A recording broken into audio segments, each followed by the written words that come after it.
Bumagsak ang Lakers sa heartbreaking 99-101 Game 2 na talo laban sa Nuggets. The Lakers enjoyed the lead as large as ng 20 points sa ikatlong quarter, ngunit rolled back ang Nuggets sa laro, nanguna sa isang buzzer-beating fadeaway ni Jamal Murray laban kay Anthony Davis.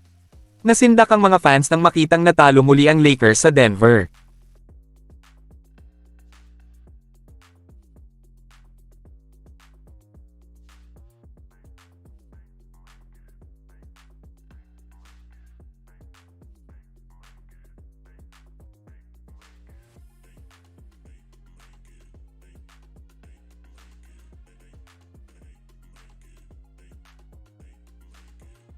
The Lakers were led by Anthony Davis 32 points and 11 rebounds, ngunit bumagsak ang kanyang produksyon sa fourth quarter.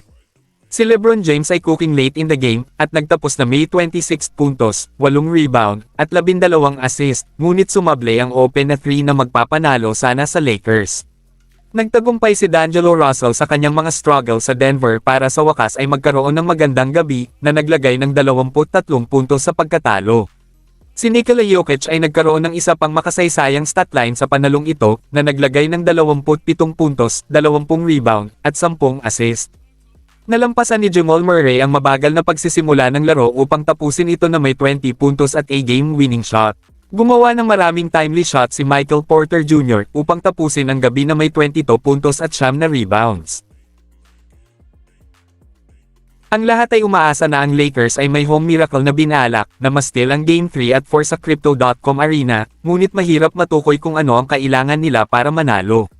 Kailangang maging ganap na perpekto ang lahat para magtagumpay sila, kabilang ang malaking produksyon mula sa lahat ng role player gaya nina Austin Reeves, Rui Hachimura, D'Angelo Russell, at mga bench piece.